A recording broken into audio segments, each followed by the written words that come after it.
dan sedang dimahal muslimin muslimat mu'minat yang dikasihi Allah sekalian. Alhamdulillah, pertama-tamanya marilah kita panjatkan setinggi-tinggi kesyukuran kepada Allah Subhanahu wa taala kerana masih memberi ruang kepada kita, ruang kepada saya untuk mengisi slot pada malam ini. Siri-siri tazkirah Ramadan yang disusun oleh pihak surau Al-Islamiyah Kampung Muhibbah. Jadual asalnya memang jadual saya malam ini. Kemudian Ustaz Nizam minta tukar. Sepatutnya dia malam ni, saya ambil malam esok. Saya pun ya je. Saya silap rupanya. Jadi terbatal lah MOU tu. Sebab dia teringat pengurusi umum semalam ni, dia kata ni Allahu Akbar, itulah kita manusia ya. Apapun wa makarullah wallahu khairul makirin, perancangan Allah itu adalah lebih baik. Baik tuan-tuan yang dikasihi Allah sekalian, pada alhamdulillah kita masuk malam yang ke-14 Ramadan. Ramadan telah melewati kita hampir setengah bulan, separuh bulan. Alhamdulillah kita berada dalam fasa yang kedua, 10 yang kedua. Berlalunya fasa yang pertama, masuknya fasa yang kedua. 10 yang kedua, 10 yang pertama dah awwaluhu rahmah wa awsatuhu maghfirah wa akhiru itqun minan nar, atau kama qala Nabi sallallahu alaihi wasallam. Kita fasa yang 10 yang pertama telah berlalu, rahmat Allah Subhanahu wa taala mengeringi Ramadan yang kita dipilih oleh Allah Subhanahu wa taala untuk berada dalam Ramadan 1442 Hijrah ini. Walaupun dalam situasi pandemik yang semakin tidak menentu kita nampak, tapi alhamdulillah kita diberi ruang dan kesempatan.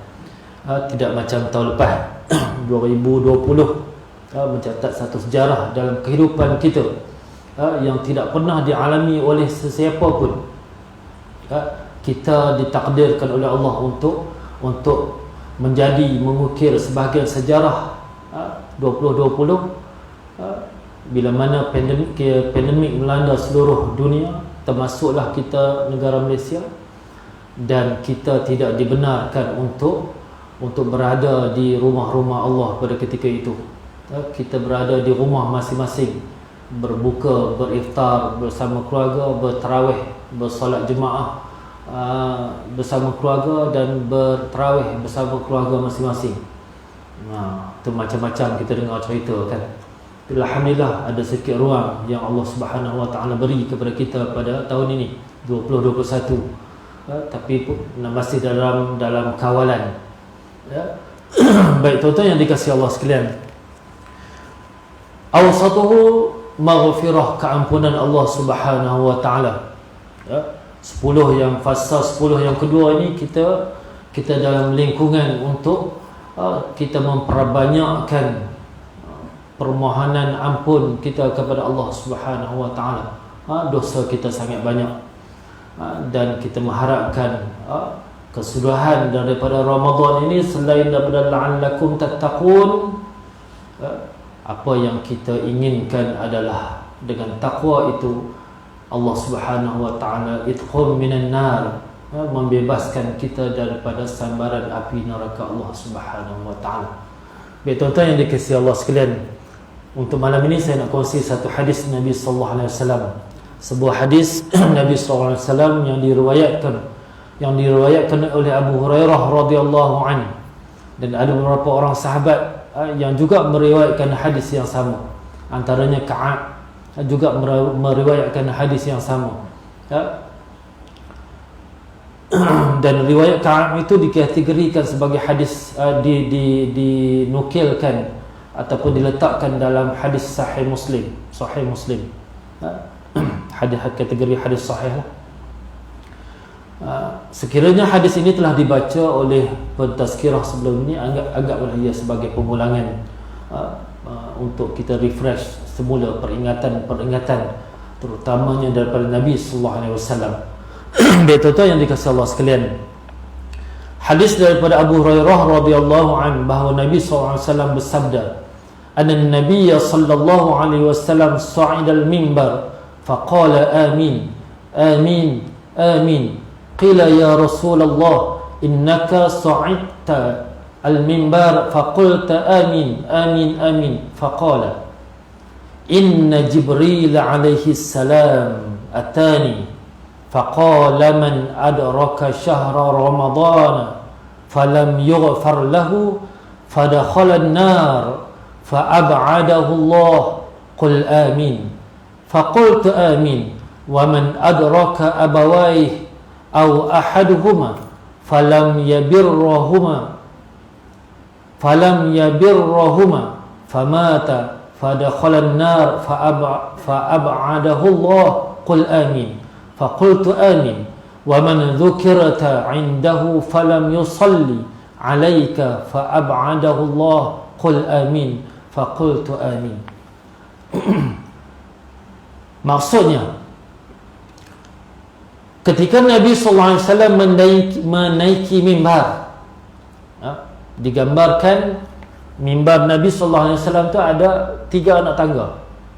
3 anak tangga. Langkah yang Nabi yang pertama, langkah yang kedua, langkah yang ketiga. Ketika Nabi SAW menaiki mimbar, baginda SAW bersabda, amin, amin, amin sebanyak 3 kali. Ketika melangkah naik mimbar, tiba-tiba Nabi ucapkan amin. Bukan sekali, tapi 3 kali. Setiap langkahan Nabi itu Nabi ucapkan amin, amin. Sedangkan tak ada dengar pun siapa yang baca doa ketika itu untuk diaminkan. Tapi tiba-tiba Nabi berkata amin, amin, amin. Apa maksud amin? Perkenankan. Macam kita baca Fatihah tu kan, last sekali kita sebut amin. Mana sebutan yang betulnya amin, bukan amin. Salah. Kalau amin salah. Amin. Nak tu nak panjang 2 ke nak panjang 4 ke itu terpulang. Tapi sebutannya bukan am. Dia sebutannya tersebut Nabi sebut sama ada kalau kamu dengar orang baca Fatihah, sama ada dalam solat ataupun di luar solat, jangan tinggalkan amin. Jangan tinggalkan amin untuk kamu sebut. Itu antara pesanan Nabi sallallahu alaihi wasallam. Sama ada dalam solat ataupun di luar solat, jangan tinggalkan amin. Kalimah amin tu maksudnya apa? Perkenankan. Tiba-tiba Nabi naik, Nabi melangkah atas mimbar tu, Nabi sebut amin, amin, amin. Perkenankan ya Allah, perkenankan. Sedangkan dari kalangan sahabat tu tak ada seorang pun yang mendengar dari kalangan mereka yang berdoa ataupun doa itu doa daripada Nabi sallallahu alaihi wasallam. Tiba-tiba Nabi kata amin, amin. Baginda sallallahu alaihi wasallam ditanya, wahai Rasulullah, apabila engkau menaiki mimbar engkau telah berkata amin, amin, amin. Maka Rasulullah sallallahu alaihi wasallam bersabda, sesungguhnya Jibril alaihissalam telah datang kepadaku. Lalu Jibril berkata, ada 3 perkara yang Jibril sebut kepada Nabi sallallahu alaihi wasallam. Nabi Jibril kata kepada Nabi, aku minta doa kepada Allah Subhanahu wa taala ini, kamu tolong aminkan doaku. Kalau tuan-tuan dengar dalam syarah ataupun apa yang dihuraikan oleh Ustaz Wadi Anwar, dia kata dalam konteks hadis ini, selain kita nak tahu isi kandungan hadis ini, kita nak kena tahu dulu terlebih dahulu siapa yang berdoa, siapa yang menyebut dan siapa yang mengaminkan sebutan ataupun doa itu. Yang pertama katanya yang berdoa ialah Jibril alaihissalam. Siapa dia Jibril? Sayyidil malaikah, penghulu bagi malaikat. Siapa Jibril alaihissalam? Makhluk yang paling mulia di langit, yang menjadi penghulu. Bukan saja menjadi penghulu, dia mulia. dan dia dari kalangan para malaikat dia yang paling tinggi kedudukan dia. Jibril ni siapa? Makhluk yang beribadah kepada Allah Subhanahu wa taala ratusan ribuan tahun. Pernahlah Jibril mengingkari perintah Allah? Tak pernah, walaupun sekali. Ini orang yang berdoa ataupun pendoanya adalah Jibril alaihissalam. Yang mengaminkan doa itu Muhammad sallallahu alaihi wasallam. Makhluk berupa makhluk manusia yang paling mulia di atas muka bumi. Dia dimuliakan oleh penduduk bumi, dia dimuliakan oleh penduduk langit. Bukan oleh makhluk saja, malah dia dimuliakan oleh Allah Subhanahu wa taala hingga tingkatan darjatnya diangkat sebagai Habibullah, kekasih Allah. Kekasih Allah. Ada dari kalangan para nabi rasul yang diangkat menjadi Khalilullah, Ruhullah, Ruhul Qudus, Ruhullah, ataupun Nabi SAW diangkat menjadi Habibullah. Itu tingkatan yang paling tinggi dari kalangan manusia. Maksudnya disebut di sini dua makhluk yang bergandengan memohon sesuatu kepada Allah. Apa yang dimohonkan, apa yang dipintakan, apa yang disebut oleh Jibril AS. Yang pertamanya, lalu Jibril berkata, kata Nabi SAW, barang siapa yang bertemu dengan Ramadan tetapi tidak diampunkan baginya, maka dia akan dimasukkan ke dalam neraka serta dijauhkan daripada rahmat Allah Subhanahu wa taala. Katakanlah wahai Muhammad, amin. Maka aku berkata amin. Jibril kata kepada Nabi, wahai Muhammad, ya Rasulullah, orang di mana dia bertemu dengan Ramadan, bila dia bertemu dengan Ramadan, dia berada dalam Ramadan sampai habis Ramadan, tapi dosa-dosanya tidak diampunkan oleh Allah Subhanahu wa taala, maka dia tergolong dalam orang yang jauh daripada rahmat Allah Subhanahu wa taala. Orang yang tidak akan mendapat rahmat Allah Subhanahu wa taala, kata Jibril. Maka kamu kena aminkan. Maka Nabi kata, aku pun berkata amin. Maka rugilah sesiapa yang bila dia berada dalam Ramadan, dia menganggap Ramadan itu macam bulan-bulan yang lain, macam biasa, tidak merasa apa-apa. Ada orang yang datangnya Ramadan, dia tidak merasai apa-apa kelebihan, macam juga bulan-bulan lain. Ataupun dia orang yang bila datang padanya Ramadan, Allah Subhanahu wa taala ketemukan dia dengan Ramadan, dia menganggap Ramadan bulan yang menyusahkan dia, bulan yang menyekat rutin harian dia, bulan yang mengekang pergerakan dia, bulan yang mengekang makan minum dia, yang menghalang makan minum dia. Ini lagi masalah. Orang yang macam ni lagi masalah. Hati dia ada masalah dengan hatinya, masalah dengan imannya.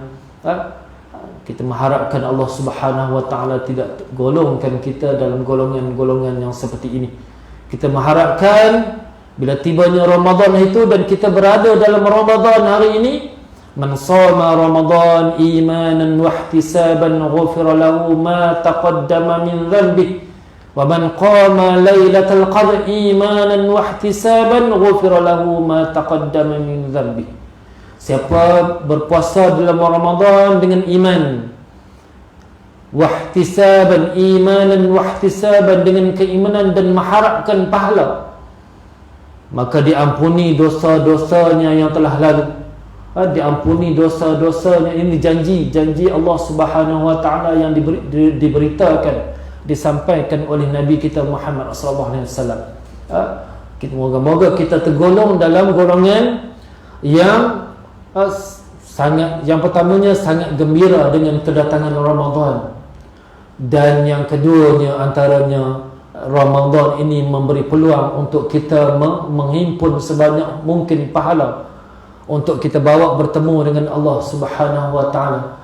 Dan Ramadan antaranya padanya ada keampunan Allah, maghfirah Allah Subhanahu wa taala. Ini yang makhluk yang bernama manusia yang beriman dengan Allah Subhanahu wa taala mengharapkan. Harapan kepada Allah ialah Allah Subhanahu wa taala ampunkan dosa-dosa kita.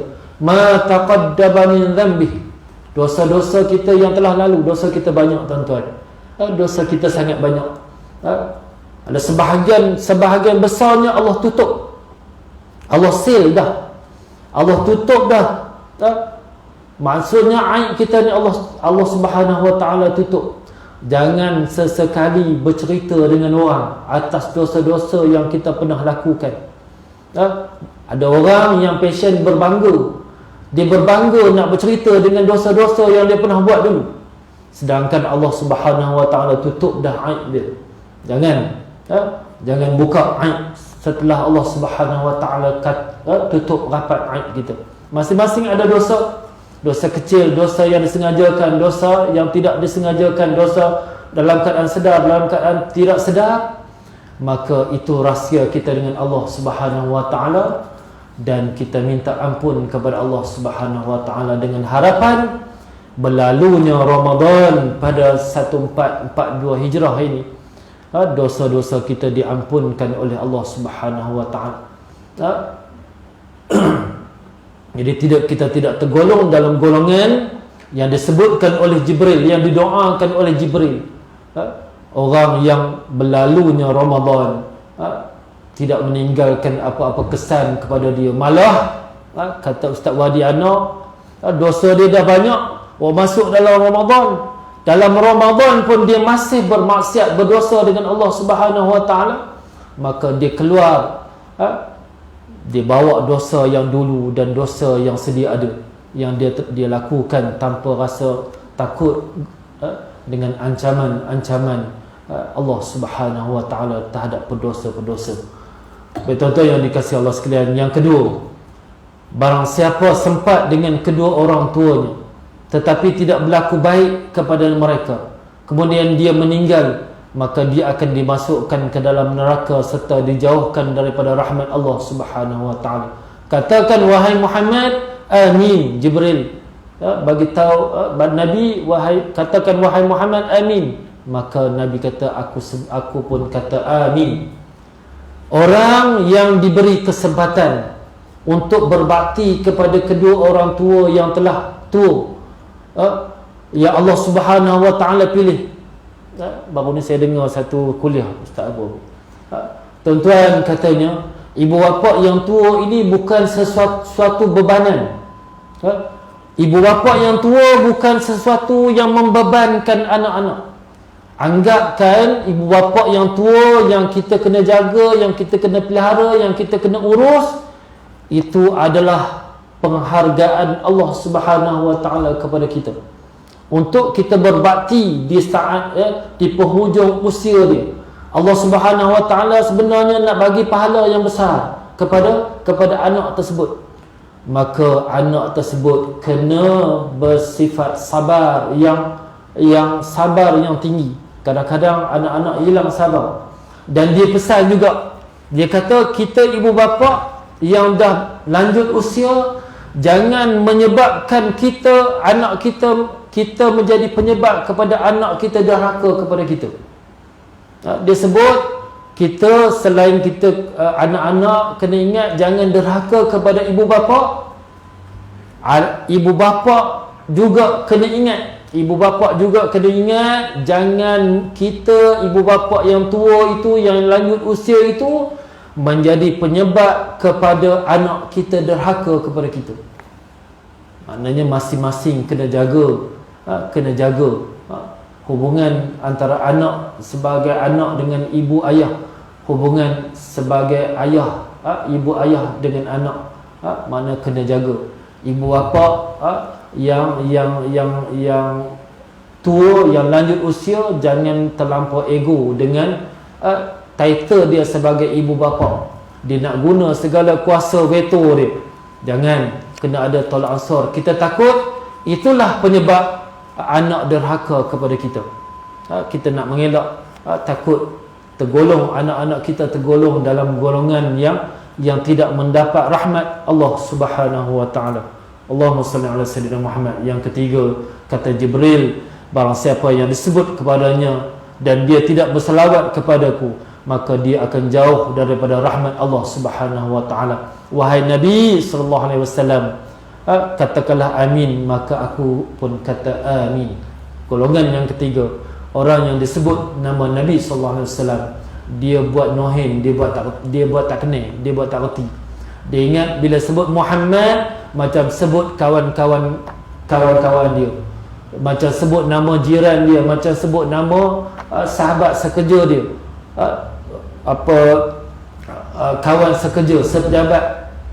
Sedangkan nama Nabi sallallahu alaihi wasallam itu, Allah sendiri muliakan Nabi. Innallaha wa malaikatahu yusalluna 'alan nabi.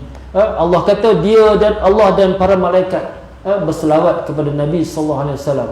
Lalu baru Allah seru. Allah buat dulu. Allah ajak para malaikat buat sama. Kemudian baru Allah seru, ya ayyuhallazina amanu sallu alaihi wa sallimu taslima. Wahai orang-orang yang beriman, selawat dan salamlah ke atasnya selayak-layaknya, sebanyak-banyaknya. Kepada siapa? Kepada Muhammad sallallahu alaihi wasallam. Jadi tuan-tuan, bila dengar nama Nabi disebut, jangan sesekali tinggal selawat kepada baginda sallallahu alaihi wasallam. Jangan sesekali tinggal selawat kepada baginda sallallahu alaihi wasallam. Nak letak sayyidina, tak nak letak sayyidina, itu jangan cerita, jangan bergaduh, jangan berkelahi. Yang letak sayyidina ada hujahnya. Yang tak nak letak sayyidina, terpulang pada dia.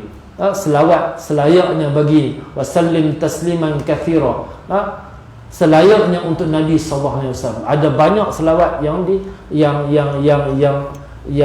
yang diajarkan kepada kita, yang sebagaimana macam-macam nama, selawat Ibrahimiyah, selawat Tafrijiyah, selawat Fatih, macam-macam selawat adalah, selawat syifa. Ikutlah nak buat macam mana pun. Ikutlah nak buat, nak beramal dengan yang macam mana, yang panjang, yang pendek, asalkan kita sentiasa melazimi lidah kita dengan bersalawat kepada Nabi SAW. Atas salah satu antaranya ialah kita nak mengharapkan syafaat Nabi SAW ketika di akhirat esok, yang tidak ada syafaat daripada mana-mana Nabi dan Rasul selain daripada syafaat Nabi Muhammad SAW. Kita nak menjadi orang yang minum, salah seorang yang dipilih untuk meminum telaga Kautsar, yang semua orang Muslim mukmin idamkan. Telaga yang disebutkan sebagai telaga Nabi SAW, iaitu telaga Kautsar di akhirat esok. Dan di akhirat esok kita akan orang-orang yang melazimi lidahnya dengan sentiasa berselawat kepada Nabi SAW. Moga-moga kita akan bersama dengan Nabi di akhirat esok, insya-Allah. Tuan-tuan yang dikasihi Allah sekalian, sekadar itu mohon ampun, mohon maaf sekiranya ada salah dan silap. Moga-moga apa yang kita sembangkan di ruang yang ada ini memberi manfaat kepada saya dan kepada tuan-tuan untuk kita sama-sama amalkan.